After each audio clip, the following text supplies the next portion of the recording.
Hi, welcome to this screencast on triangulation designed for researchers who are new to qualitative research.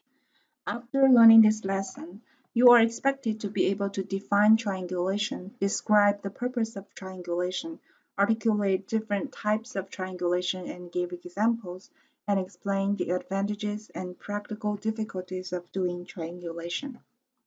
The word triangulation may remind you of the word triangle, which is the strongest geometric shape in the world. According to Dancing, no single method ever adequately solved the problem of rival causal factors, so multiple methods of observations must be employed. So what's the definition of triangulation?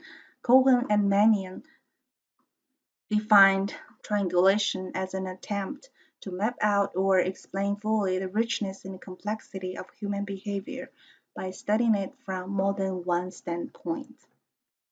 In the 1950s and 1960s, triangulation was put forward as a way to strengthen the credibility of research findings. However, the use of triangulation of methods to minimize measurement bias has been criticized for corresponding too closely to positivistic notions of reliability and validity.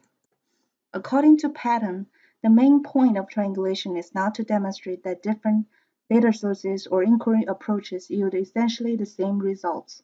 Instead, the main point is actually to test for such consistency.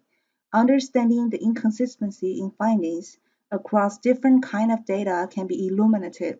Finding such inconsistency ought not to be viewed as weakening the credibility of results, but rather as offering opportunities for deeper insight into the relationship between inquiry approach and the phenomena under study. Dancing classified four different types of triangulation, including data triangulation, investigator triangulation, theory triangulation, and methodological triangulation. Next, I will explain each type in more detail. Data triangulation refers to the use of a variety of data sources in a study. For instance, when carrying out a case study about an education program, the researcher may collect data from different stakeholder groups, such as students, program administrators, teachers, and parents, to gain insight into their perspective on the program. During the analysis stage, feedback from different groups could be compared to determine areas of agreement as well as areas of divergence. Investigator triangulation is characterized by the use of different researchers to balance out the subjective influences of individuals. For instance, during data analysis, more than one researcher can be involved in coding and categorization of codes into themes to enhance the trustworthiness of the results.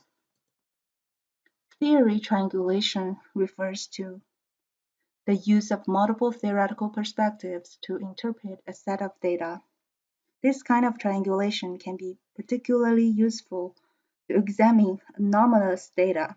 It can enable a deeper understanding of research since researchers can explore different ways to make sense of data. Tensions that may arise between theoretical explanations of the same data may yield new insights into the aspect of the research problem. However, it is not easy to stand outside of the epistemological perspective of researchers, so in practice, it is really hard to do theoretical triangulation. Methodological triangulation refers to the use of multiple methods to study a problem. For instance, results from surveys, focus groups, and interviews could be compared to better inform research questions. Advantages of triangulation include increasing confidence in research data, creating innovative ways of understanding a phenomena and thus revealing unique findings, challenging or integrating theories, and providing a clearer understanding of an issue. There are also practical difficulties of triangulation. Sometimes oftentimes it's time consuming and expensive, and sometimes even impractical to do triangulation. Also, it may lead to possible inconsistency due to investigator bias and conflicts because of theoretical frameworks. Here are the resources that I used to prepare this screencast. If you are interested in the topic, you can find out more about this topic by referring to those resources. Thank you so much for listening.